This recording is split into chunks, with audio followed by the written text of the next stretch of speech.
एक स्थल हो सकता है, लेकिन हजारों करोड़ों लोगों के लिए आध्यात्मिक यात्रा का एक गहरा अनुभव।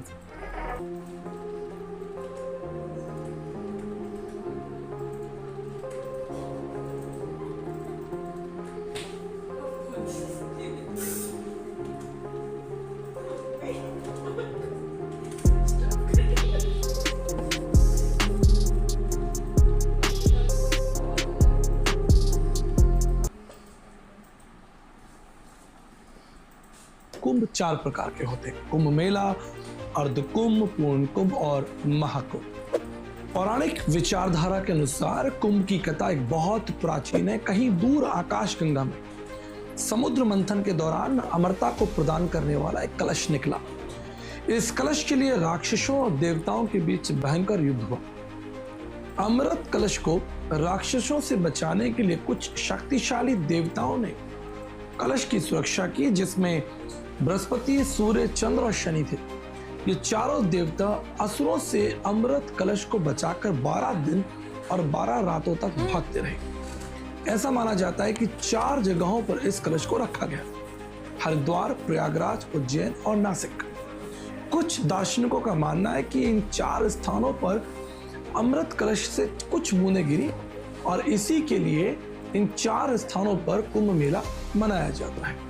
मैं ऐसा सोचता हूं कि काश कुछ बूंदें रूस, फ्रांस, जापान, न्यूजीलैंड और अरब देशों में गिरती तो अरबों खरबों लोगों का मोक्ष हो जाता और उन स्थानों पर भी कुंभ की ध्वनियां गूंजती। परंतु दुख का विषय है कि ऐसा नहीं हो पाया।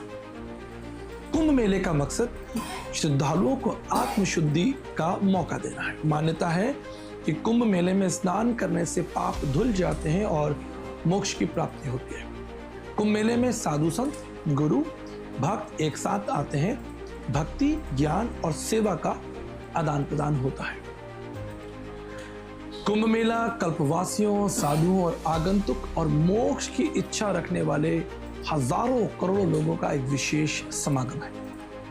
कुंभ की सबसे रोचक बात यह है कि लाखों करोड़ों लोग बिना किसी निमंत्रण के बड़ी श्रद्धा और आनंद के साथ वहां पहुंच जाते हैं।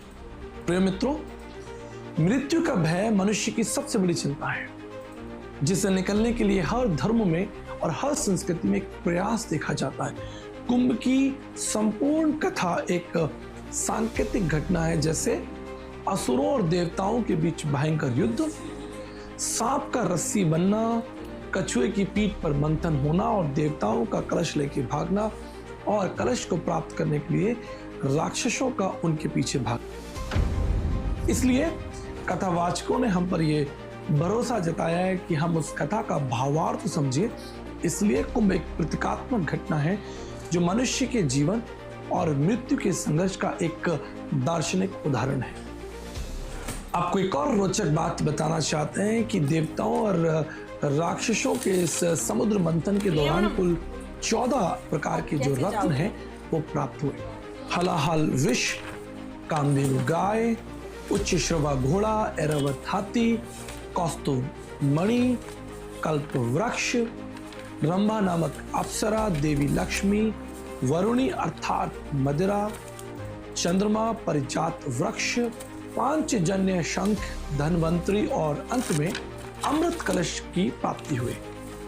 कुछ दार्शनिकों के लिए कुंभ मेले का मूल अर्थ है भारत की तमाम संस्कृति और भाषाओं का समागम।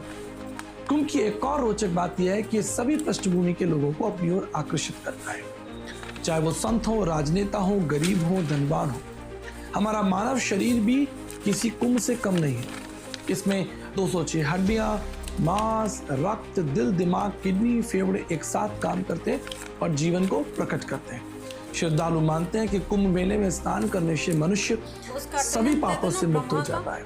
इस प्रकार वह व्यक्ति जन्म और मृत्यु के चक्कर से छुटकारा पा लेता है। निसंदेह यह भी कहा जाता है कि मनुष्य को स्नान के बाद एक पवित्र जीवन शैली की आवश्यकता है, नहीं तो मनुष्य फिर से कर्मों के बोझ तले दब जाएगा। क्या नाम है उसका? मित्रों, अगर भारत में सबसे बड़े सम्मेलन की बात की जाए और भारत के राष्ट्रपिता की बात ना हो तो ये वीडियो अधूरा है।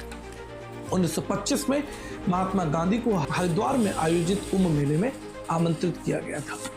अपनी आत्मकथा the story of my experiment with truth में गांधी जी ने स्वीकार किया है कि वो किसी भी प्रकार के धार्मिक मेले के लिए बहुत ज़्यादा उत्सुक नहीं थे। हालांकि उन्होंने इस कुंभ मेले में भाग लिया क्योंकि वो हरिद्वार के गुरुकुल के संस्थापक महात्मा मुंशी राम उप स्वामी श्रद्धानंद जी से मिलने की बहुत इच्छा रखते थे। उन्होंने लिखा है कि इस यात्रा के दौरान मुझे तीर्थ यात्रियों की धर्मपरायणता के साथ साथ बहुत सा पाखंड, मूर्खता और बहुत सी ऐसी बातें भी दिखाई दी जो अध्यात्म के विरोध में थी। चूंकि गांधी जी एक सिद्धांतवादी व्यक्ति थे, इसलिए वो किसी विशेष तीर्थ स्थान में रुचि नहीं रखते थे। वह अपने आसपास की चीजों को निष्पक्ष और तार्किक रूप से देखने की शक्ति रखते थे। इस महान धार्मिक मेले में कई घटनाओं और कमियों को देखकर भी वो काफी निराश हुए, जैसे भ्रष्टाचार, छल कपट और बहुत से असामाजिक गतिविधियों ने उन्हें बहुत खेदित किया। साथ ही स्वच्छता की व्यवस्था और गंदगी के निस्तारण का भी बहुत कम ध्यान रखा गया था। यद्यपि बहुत सी संस्कारी और गैर संस्कारी संस्थाएं, अन्य संगठन इस महोत्सव को सफल बनाने का प्रयास करते हैं। इतने लाखों लोगों के लिए भोजन व्यवस्था, मेडिकल व्यवस्था, सुरक्षा व्यवस्था देखना कोई आसान काम नहीं है। 2025 के आयोजन में आध्यात्मिक सूत्रों के साथ साथ कुछ और भी लोग इस कुंभ मेले के आकर्षण का केंद्र रहे, जैसे दातून बेचकर 40,000 कमाने वाला नौजवान, रुद्राक्ष की माला बेचने वाली मोनालिसा, IIT की बाबा और पूर्व अभिनेत्री ममता कुलकर्णी का रातों रात महामंडलेश्वर बन जाना एक जोरदार मुद्दा बना। एक बात तो माननी पड़ेगी कि कुंभ की यात्रा जितनी रोचक दिखाई देती है उतनी अधिक कठिनाइयों से भरी है। लंबी यात्रा, ठंडा मौसम और बहुत सी शारीरिक असुविधाओं को श्रद्धालुओं को जो है सहन करना पड़ता है।